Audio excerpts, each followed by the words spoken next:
Selling your home, thinking about listing it with a real estate agent? Well, before you do, get top advice from our next guest that can help you sell your home for top dollar, hassle-free, in any location or condition for cash. That man is Lathe Lavada. He's a real estate investor, buyer, and broker for First Prime Realty Group. Great having you again. Thank you.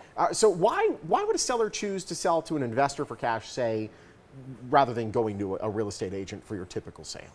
Well, there's a lot of different reasons. We just had one seller who had an elderly mother who was in the property, and she was suffering from dementia. So she didn't want folks coming in and out and showing the property. So she came to us to try to make the sale a lot smoother and easier, which it was.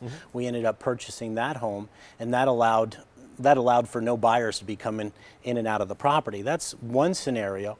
Another scenario is these properties that need a lot of repairs on them. We just had a gentleman who, he needed to fix his roof, like the property you're currently seeing right now. It needed a lot of work, and these properties are the seller is unable to make the repairs, and then buyers are unable to get a loan on them because they'll have, like in this instance, it doesn't have carpet in the area, so it has bare floors, or the roof needs being replaced. So the buyers are unable or unwilling to purchase them. Getting a loan on these properties can't happen.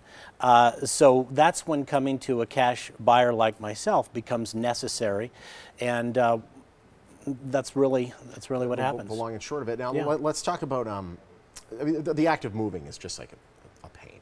Sometimes there's unwanted stuff that we have inside the house, and the idea of having to schlep it, bring it to a dumpster, or give it away to somebody, it's too much. What do you do in a situation like that?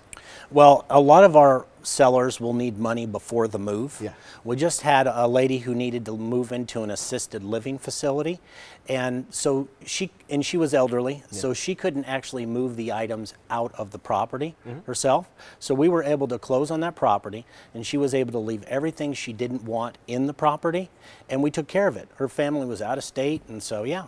Awesome. So you don't have to worry about hiring a dumpster to come on by and just like chucking a bunch of stuff out. You take care of all of that. That's right. Either they can't or they don't want to, because it's a stressful. It's stressful to move all this stuff that's accumulated over time, and like the houses you're seeing, sometimes there's just unfortunately some buildup of a lot of unwanted items that just needs to go. Absolutely. So what should a buyer or a seller rather know before they sign into a purchase agreement with a cash buyer like yourself? Well, if they go under agreement with a cash buyer like myself, we just had a gentleman that came to us, and that transaction fell through just a couple days prior to closing.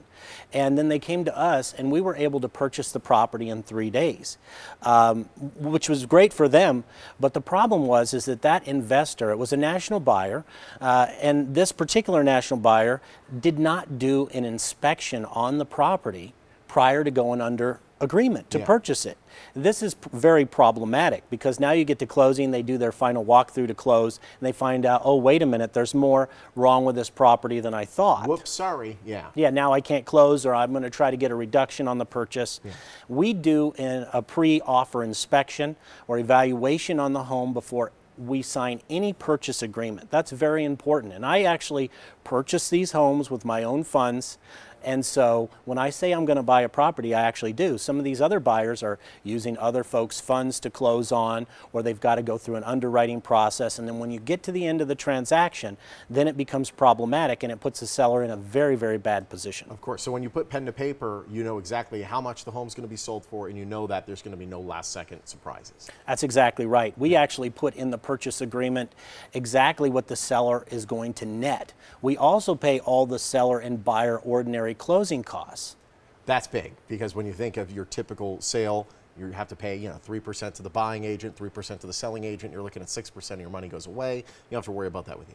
Well, that's right. There is no real estate commissions on the homes I buy, because I'm buying them. There's no real estate agent involved. Gotcha. So there's none of those fees. So that puts the extra money in the seller's pocket. It also simplifies the transaction, so that now the seller doesn't have to think about all these little nitnoid items, idiosyncrasies. They just see a net. Here is the net I'm going to get when I close the transaction. And you have a third party come in to make sure everything's on the up and up, so both parties are happy. That's exactly right. Every transaction, every home we purchase goes through a third party title and closing company so that they're insured their cash profits. But on the other side of it, I'm insured a clear title.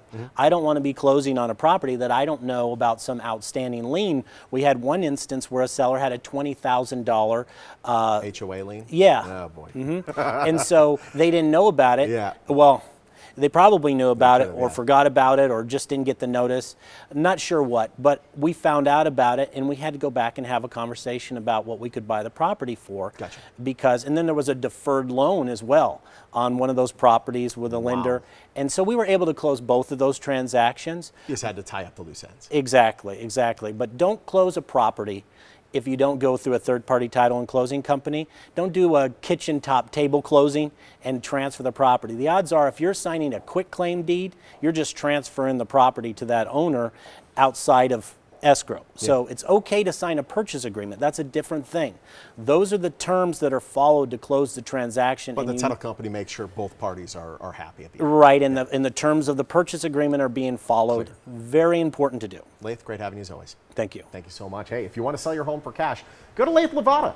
Call the number 702-476-2000. You're going to get a guaranteed, quick and easy, no obligation cash offer. First Prime Realty Group, they're a proud sponsor of the Lathe.